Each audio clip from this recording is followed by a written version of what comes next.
제가 지금 이거 말씀드리는 것 중에 시그널이 몇 번 나갔어. 눈치채신 분들은 언제고 뭐 시점 언제쯤 떨어지고 뭐 올라가 이런 좀 시그널이 나왔는데, 자, 시그널을 한번 드리면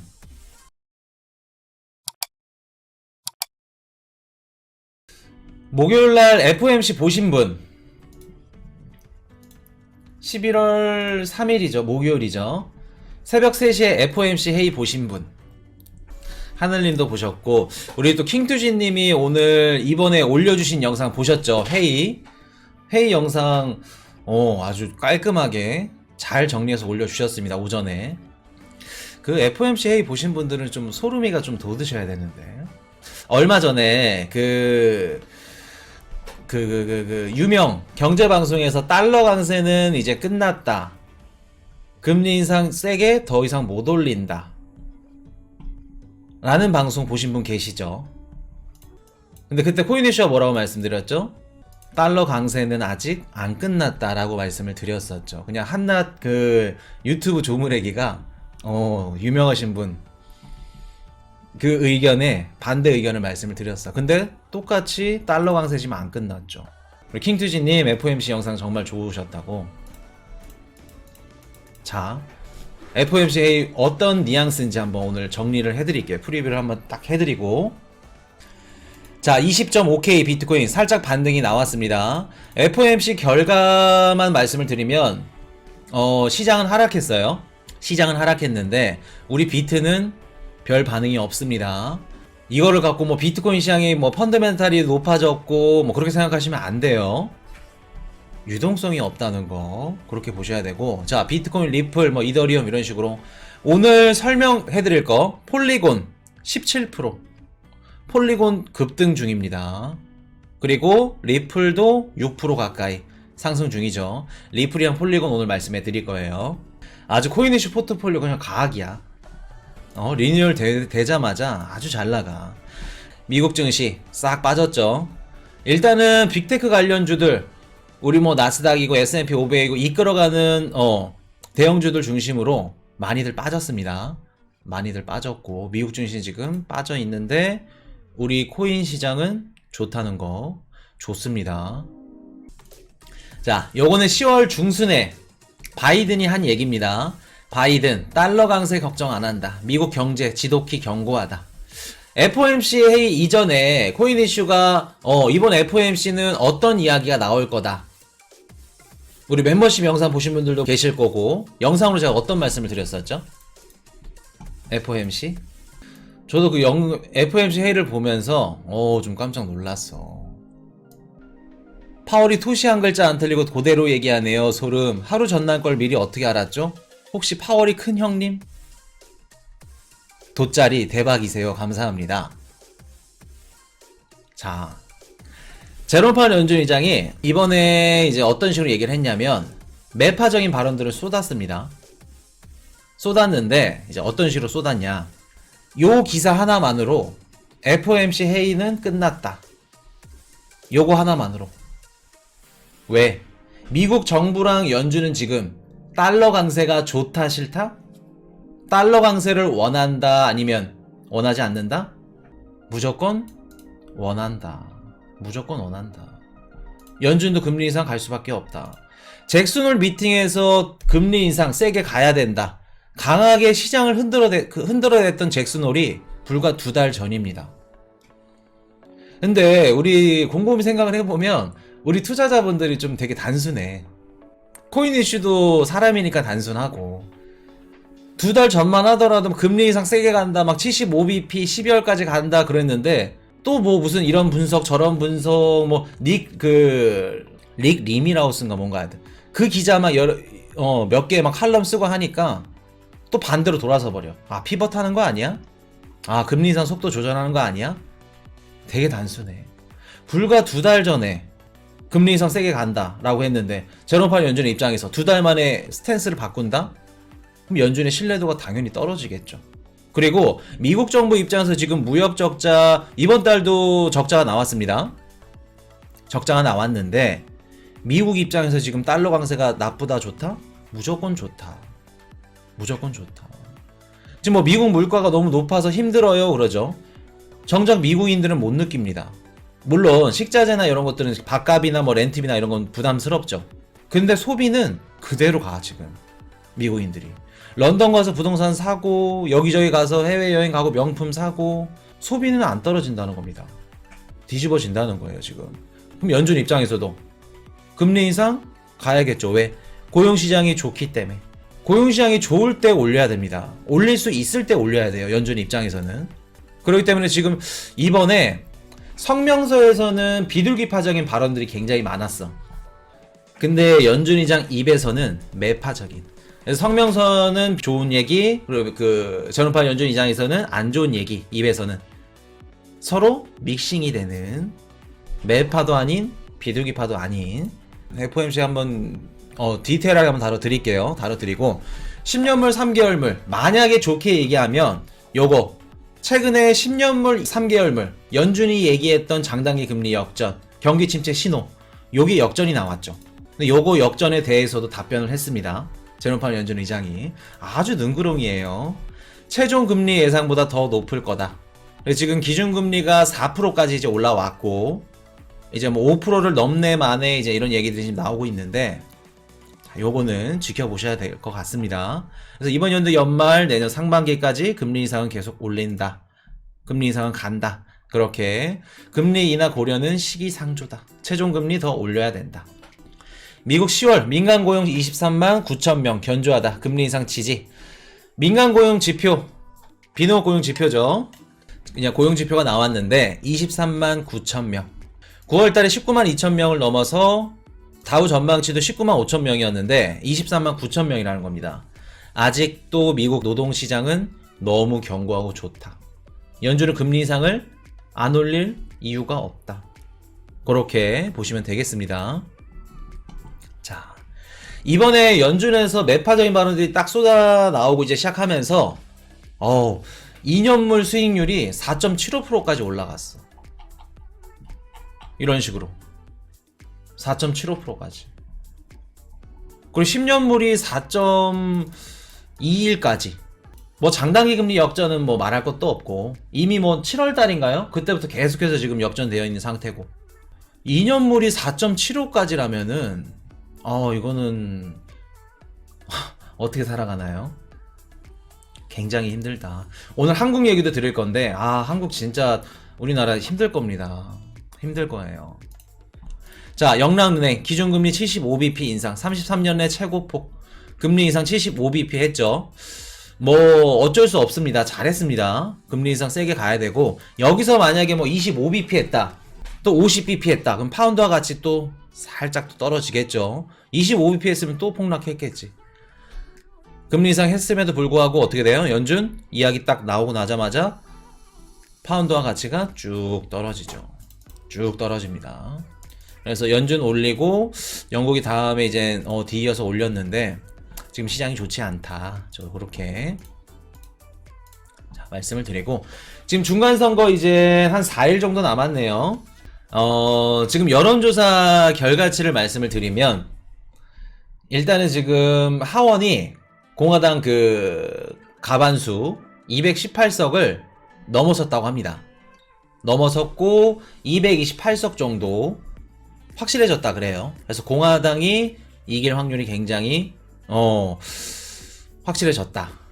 그리고 상원은 45대 48이라고 합니다. 여론조사가. 뭐 다른 여론에는 뭐 46대 49, 뭐 47대 뭐 40, 뭐 다양하더라고요. 다양한데 47대 뭐 46도 있고. 근데 대체적으로 공화당을 또 유리하게 보고 있다.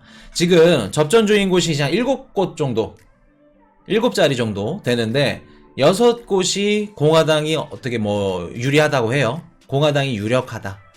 그렇게 되면 상원도 공화당이 가져가지 않을까라는 지금 여론조사가 굉장히 지금 나오고 있습니다. 그래서 뭐 만약에 공화당이 이기고 다음 대선에 나올 사람은 트럼프가 되겠죠. 트럼프가 될 거고 지금 바이든 지지율이 안 좋아. 민주당 지지율도 지지율인데 바이든 지지율이 안 좋아. 지금 뭐 독일도 마찬가지고 이런 유럽 국가들이 정치권들이 다 갈렸죠. 갈렸기 때문에 아마 이번에도 물가가 높고 이런 것들로 인해서 바이든 바이든이 욕을 좀 많이 먹고 있는 것 같다. 그렇게 보시면 될 것 같습니다. 그래서 공화당이 아마 7부 등선을 넘었다. 상원 하원 그렇게 보시면 될 것 같아요. 자, 요거 정리 한번 해드릴게요. 자, 11월 3일 4일 끝났죠. 예측치 22만 건인데 뭐 좋게 나왔고, 오늘 9시 반이죠. 7분 있다가 나옵니다. 비농업 고용지표. 아까 말씀드렸던 게 신규 실업수당 청구 건수죠. 여기에 이제 발표가 이렇게 좋게 나왔고, 오늘 나오는 게 이제 비농업 고용지표입니다. 다시. 그래서 요거 예측치 20만 건인데 어떻게 나올지, 요거에 따라서 시장이 변동성이 있을 수 있어요. 제롬 파월 연준 의장이 12월달 몇 pp 올릴지 미뤘어. 앞으로 나오는 고용지표, 물가지표, 경제지표를 다 통틀어서 금리를 올리겠다. 이런 얘기를 합니다. 트럼프 되면 경제는 어떤 스탠스로 갈까요? 그거는 제가 한번 나중에 분석을 해드리고, 그리고 공화당이나 민주당이 누가 이기냐에 따라서 단기적으로 어떻게 될 건지, 정책적인 부분에 있어서만 그거 한번 제가 저번 시간이었나요? 저저번 시간이었나요? 한번 다뤄드렸죠. 그거 보시면 되고, 뭐 오늘도 중요하지만 11월 10일 미국 CPI 발표, 요게 가장 중요합니다. 예측치 8.1%, 6일밖에 안 남았죠. 아마 코인이슈 개인적인 생각으로는 예측치보다 조금 높게 나오던가, 아니면 예측치가 조금 높게 바뀌던가, 그렇게 될 가능성이 좀 큰데, 예측치 좀 떨어졌네요. 예측이 8.0이라고 합니다. 예측이. 그래서 8%대, 아마 7%대는 나오기 힘들 거다. 8% 초반대 나올 걸로 예상이 됩니다. 그래서 요거 높게 나오면 또 시장이 한 번 더 패닉셀을 할 수 있는, 그래서 11월 10일은 지켜보시고 가셔야 됩니다. 요거. 그리고 15일날 PPI 발표되고 17일날 유로존 CPI 발표된다는 거, 자, 말씀을 드리고, 자, FOMC 한번 정리를 해드릴게요. 이번에 FOMC에서 이제 어떤 내용들이 있었냐면, 일단 말씀드렸듯이 성명서는 좋은 내용들이 많았다. 근데 제롬 파월 연준 의장 입에서는 매파적인 발언들이 쏟아져 나왔다. 그러면서 매파도 아닌 비둘기파도 아닌, 그러니까 이게 뭔 뜻이냐면, 연준 의원들이랑 제롬 파월 연준 의장이랑 의견이 갈렸다는 겁니다. FOMC 이전에 민주당 의원들이 계속해서 제롬 파월 연준 의장한테 서한을 보냈죠. 야, 너 좋게 얘기해라. 금리 인상 세게 한다고 하지 마라. 왜? 미국 주식 망가지면 우리 표심 못 얻는다. 표를 못 얻기 때문에 중간선거 너네 이거 망하면 다 너 책임이다. 알지? 계속해서 쪼은 겁니다. 제롬 파월 연준 의장이 한마디도 안 꺼내죠. 뭐 물론 블랙아웃 기간이기도 했지만. 근데 이번에 쭉 얘기를 하는데 재밌는 거 하나 얘기해 드릴게요. 자, 장단기 금리차 역전이 실질적인 역전이라고 생각하지 않는다. 요거 코인이슈가 말씀드렸던 10년물이랑 3개월물이 역전됐는데 어떻게 할 거냐 질문을 했는데, 요거는 채권 시장에서 인플레이션을 잡을 거라고 생각하기 때문에 일어난 현상이다. 장기 금리가 쭉 떨어진 거는 나중에 인플레이션이 떨어질 거라고 생각을 했기 때문에 채권 시장에서 이렇게 생각을 하고 일어난 현상이다. 어떻게 보면 우문현답을 한 거죠. 바꾼 겁니다. 능구렁이처럼 빠져나간 거예요. 제롬 파월 연준 의장이. 자, 요런 얘기를 했고, 임금 상승은 인플레이션의 주 원인이 아니다. 요 얘기는 누구를 대변해 주는 걸까? 그래도 연준 의장이 좀 뭐라 그럴까? 얘네들을 좀 이렇게 해줘야지. 엉덩이도 한번 만져주고 또 한번 때렸다가 당근과 채찍을 또 번갈아가면서 줘야지. 최저임금을 올리자는 당은 어디예요? 민주죠. 공화당은 안 된다. 임금 올리면 안 된다. 이 최저임금이 계속해서 올랐어 지금. 공화당에서 하는 얘기가 뭐냐면, 야, 물가 이렇게 올라간 거 임금 올려서 그런 거 아니냐. 임금 상승은 주 인플레이션의 주 원인이 아니다. 요거 딱 민주당 대변해 준 겁니다. 우리가 이런 것들을 하나하나 되살펴 보면은 제롬 파월 연준 의장이 머리 너무 좋아. 자, 그러면 임금 상승률이 지금 높아서 물론 물가 높은 데에 영향을 끼쳤습니다. 1차적으로는 돈을 많이 찍었기 때문에 그거지만 임금 상승 영향 끼쳤죠. 내년부터 어떻게 돼요? 지금 전 세계 뭐 유럽도 마찬가지고 각 국가별로 이민자 정책을 지금 시행 중이죠. 이게 뭐냐면 미국도 내년부터는 무조건 이민자 정책이 들어간다는 거예요. 들어간다는 겁니다. 지금 미국 정부에서 만약에 물가를 잡으려고 그 생각을 했어. 임금이 올라갈 줄 몰랐을까? 지금 집권당 민주당이 얘네가 임금 올려야 된다 그래. 근데 얘네가 임금 올렸죠. 물가를 잡을 생각이 있었으면 바이든이 이번 연도 올해 초부터 이민자를 미친듯이 받아들였을 겁니다.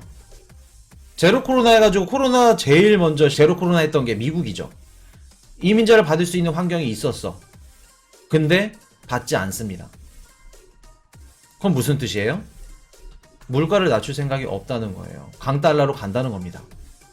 그럼 내년에 물가가 쭉 떨어지는 시점이 있을 건데 그 시점이 언제냐? 미국에서 이민자를 받는다. 이런 기사들이 나오면 물가가 쭉 빠질 겁니다. 요거 시그널이에요. 우리가 기다리는. 그렇게 되면 연준 입장에서도 금리 인상을 굳이 높여서 할 필요가 없겠죠. 할 필요 없겠죠. 이해되셨죠? 그래서 요거 한번 대변해 준 거다. 자, CPI, PCE 근원 인플레이션을 보면은 예상했던 것보다 최종금리를 더 높이 올려야 될 수도 있다. 요건 코인이쇼 말씀드렸던 대로 경제지표나 고용지표를 보면서 매파적인 발언을 할 거다 라는 얘기를 드렸었죠. 똑같이 나왔고, 인플레이션은 아직 높다. 다만 우리 정책의 후행 효과가 있다. 요거는 부동산 얘기한 거죠. 부동산 조정이 올 거다 라고 하면서 어떻게 돼요? 부동산 시장이 지금 가격이 빠지면서 전체적으로 렌트비가 빠지고 물가가 빠지고 있다. 요거 얘기하는 겁니다. 그럴 때 후행 효과가 있다. 그리고 금리 인상 속도 조절은 다음 미팅에서 언급될 가능성이 있다. 근데 아직은 일러. 12월 달에 금리 인상 속도 조절 관해서 얘기할 수도 있어. 좋은 얘기를 싹 흘립니다. 그리고 기대 인플레이션 무조건 잡아야 하기 때문에 금리 인상 멈출 수 없다. 요거는 우리 멤버십 분들 배우셨죠? 기대 인플레이션. 지금 연준이 금리 인상을 무조건 해야 될 수밖에 없는 이유가 뭐냐면 1차적으로 봤을 때는 뭐 달러 강세 이런 것들도 좋지만 기대 인플레이션에 고착화입니다. 고착화가 뭐냐면 그냥 짧게 설명하면 해드릴게요. 우리 또 회원방송에서 했던 건데 우리가 그 살고 있는 주택단지가 있다고 해볼게요. 가정에서. 아니면 뭐 아파트 단지라든가 주택단지에 신규 주택이 들어선대. 그러면 주택 가격이 어떻게 돼야 돼요? 기존에 있던 주택이 있는데 신규 주택이 공급이 됐어. 그러면 당연히 집값이 떨어져야겠죠. 근데 이 지역이라든가 아니면 화폐를 찍어도 부동산 가격이 미친듯이 올라간다. 계속해서 기대 인플레이션이 있는 상태에서 신규 주택이 공급이 되면 집값은 올라갑니다. 유동성이 공급이 되고 시장에 있는 주택 그 숫자가 늘어나도 주택 가격은 올라갑니다. 이게 기대 인플레이션이에요. 우리가 마음속에 기대 인플레이션을 계속 갖고 있으면 물가가 어떻게 돼요? 미친듯이 올라간다. 1970년도 꼴 나는 겁니다. 인플레이션을 거의 한 10년 동안 계속해서 끌고 가야 될 수도 있다는 거예요.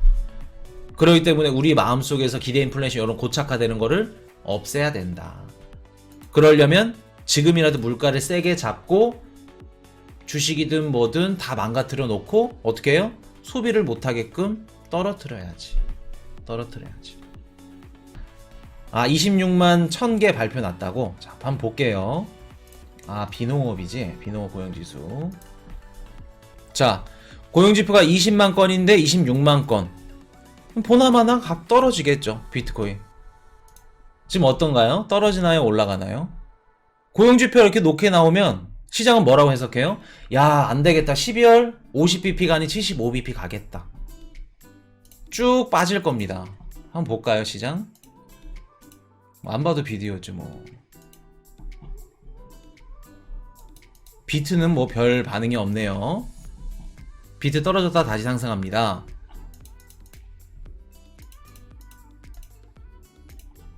우리 나스닥을 봐야 되는데 나스닥 선물 보시는 분들 빠지겠죠? 빠지는 겁니다. 이 지표는 빠질 수밖에 없지. 고용지표가 너무 좋아. 지금 너무 좋기 때문에 나스닥은 하락 중입니다. 그렇죠. 지금 비트코인 시장이 미국 증시랑 뭐 디커플링 된다 뭐 이런 말씀들이 많은데 제가 요거는 다음 시간에 다뤄드릴게요. 또 산으로 가니까 디커플링이 아닙니다. 다음 시간에 말씀드릴게요. 뭐 어떻게 보면 디커플링이 맞는데 지금 반응이 없죠. 원래 같았으면 빠져야 돼, 비트도. 근데 잘 버티는 이유 제가 다음 시간에 말씀드릴게요. 말씀을 드리고, 자, 다시 돌아와서 FOMC 말씀드렸었죠.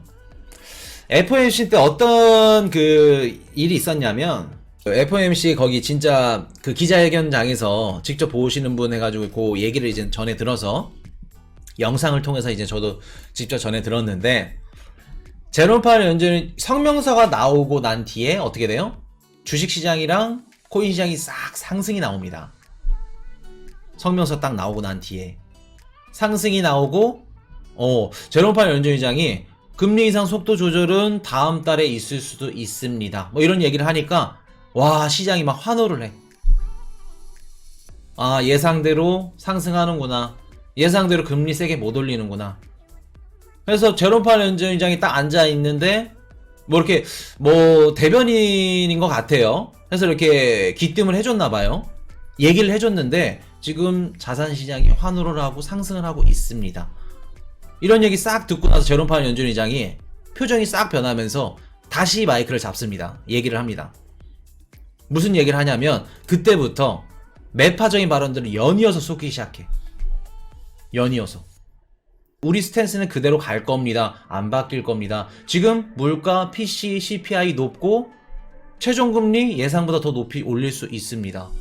지금 금리 인상 속도 조절을 한다? 시기상조입니다. 계속해서 매파적인 발언들을 언급을 해. FOMC 회의하는 동안에만 인플레이션 목표를 2%까지 맞출 겁니다. 10번 이상 언급합니다. 그 얘기는 뭐예요? 무슨 뜻일까? 우리는 이거를 딱 보고 아셔야 돼. 딱 느낌을 오셔야 돼, 느낌이. 뭐 다른 방송들 보면은 뭐 매파적인 발언했다, 뭐 12월 50bp 했다, 뭐 그런 얘기밖에 안 하죠. 우리가 그거를 보고 어떻게 느껴야 될까? 딱 시그널을 받으셔야 돼. 제롬 파월 연준 의장은 자산 시장 가격이 상승하는 거를 좋아한다, 싫어한다? 2001년도, 2년도 앨런 그리스펀이라고 그 IT 버블 때 연준 의장이 있습니다.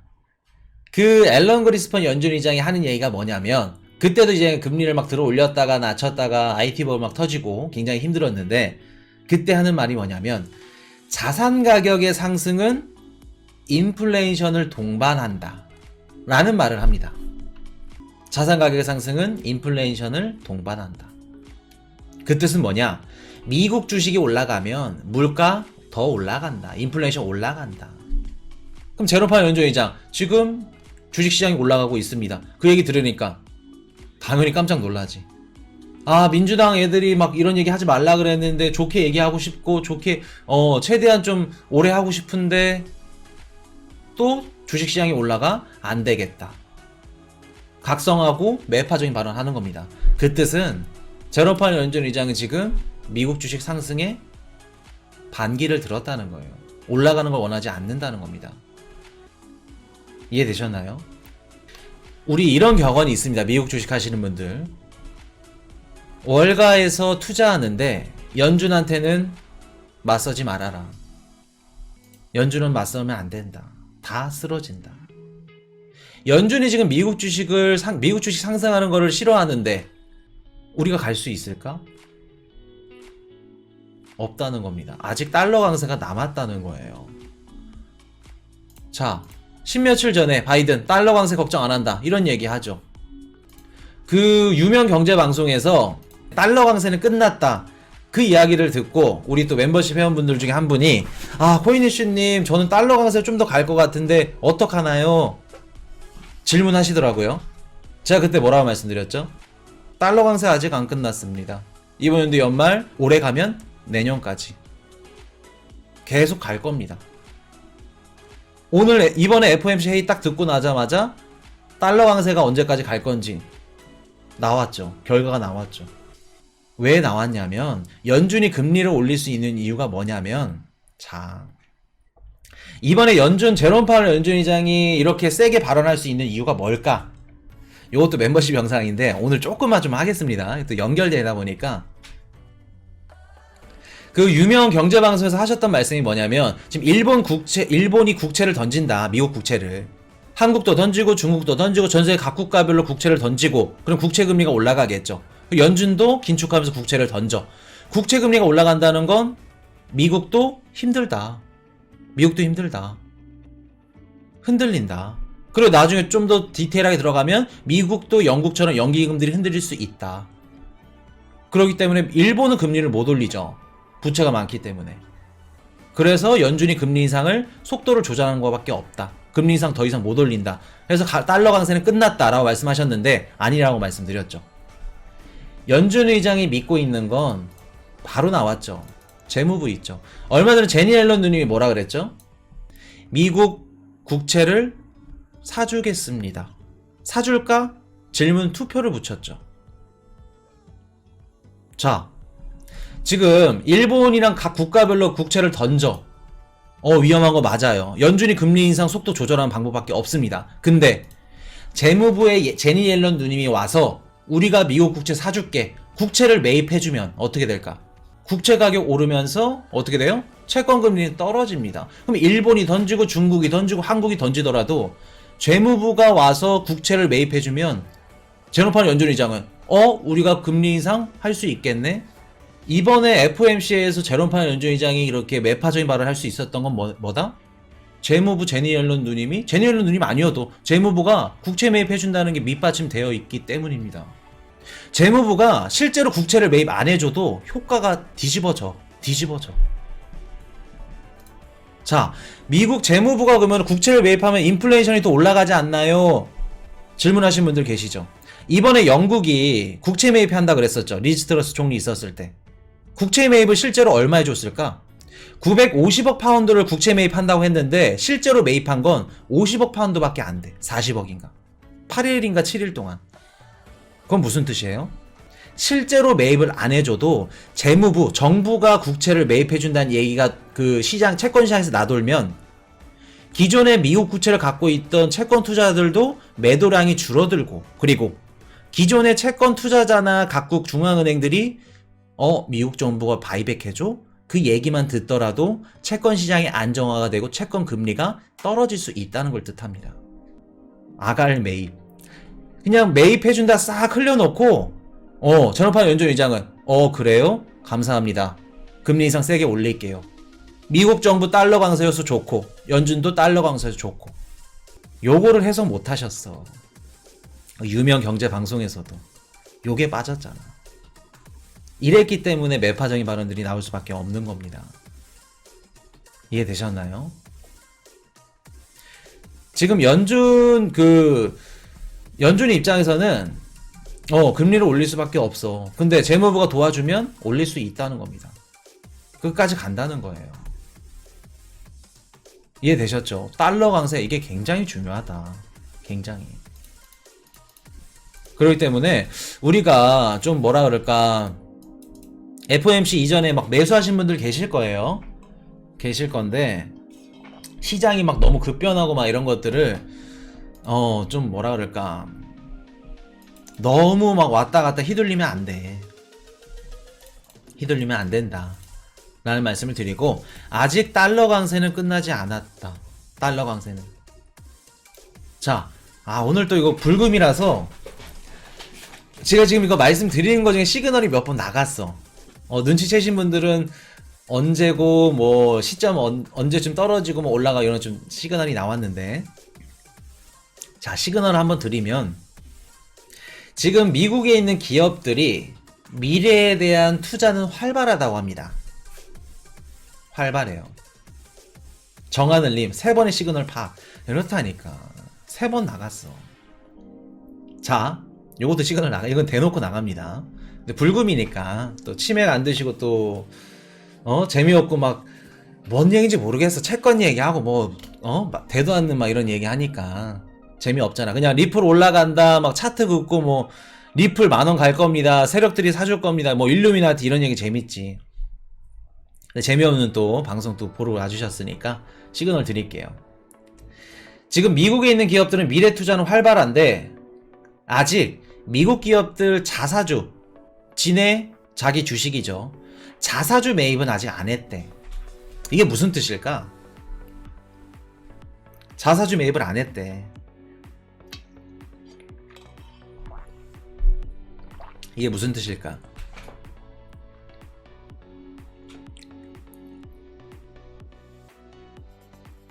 어렵죠?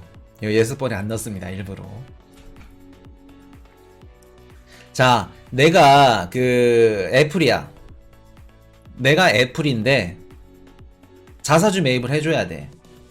현금을 갖고 자사주 매입 좀 해야겠다. 내 애플 주식을 사는 겁니다. 아직 매입을 안 했다는 건 뭔 얘기예요? 돈이 없다? 돈 많습니다. 미국 기업들 지금 애플이고 뭐 현금 보유량 뒤집어집니다. 세리방님, 원하는 가격이 아니어서. 내가 비트코인을 사고 싶어. 현금이 막 1억, 2억 있어. 근데 안 사. 왜 안 살까? 원하는 가격이 안 왔어. 원하는 가격이. 자, 반대로 얘기해 볼게요. 급하지 않다? 주가가 더 떨어져야 된다? 미국 기업들 입장에서 자사주 매입을 해줘야 되는데 내 기업 가치가, 주가가 어떻게 해요? 저렴할 때 사는 게 좋을까? 비쌀 때 사는 게 좋을까? 내가 애플이야. 자사주 매입해주는데 당연히 저렴할 때 사주는 게 좋겠죠. 그럼 기업들 입장에서 지금 애플이든 뭐 테슬라든 마찬가지로 지금 미국 주식이 최저점이 나왔다고 생각하나요? 아니면 최저점이 아직 안 나왔다라고 생각을 할까? 미국 기업들 입장에서도 아직 최저점이 안 나왔다고 생각을 하는 겁니다. 자사주 매입을 지금 안 하고 있어요. 미국 기업들도. 더 빠질 거 안다는 거예요. 오늘 방송 이걸로 끝났어 이제. 이런 것도 시그널 딱 이거 들으면 오늘 이제 취침하셔야 돼. 이해되셨나요? 아직 최저점 안 나왔다는 겁니다. 이런 분들 계셔. 막 답답하신 분들, 단타 치는 분들. 코인 이슈님이 아직 최저점 안 나왔는데 뭐 도지코인 오르잖아요. 뭐 오르잖아요. 이더리움 오르잖아요. 그냥 그런 분들은 그냥 단타 방송 보시면 단타 치세요 그냥. 하면 해야 되는데 못 알아들으신 분들은 코인 이슈 방송을 보니까 오히려 더 도움이 안 돼. 이해되셨죠? 아직 안 나왔다는 건데 자사주 매입이 아직 안 들어갔다는 거예요. 자, 여기까지 오늘 시그널 그냥 초반부터 폭격으로 그냥 드려버려. Hey, I got a confession. Been losing all momentum. Just because it's easy, that don't make it better.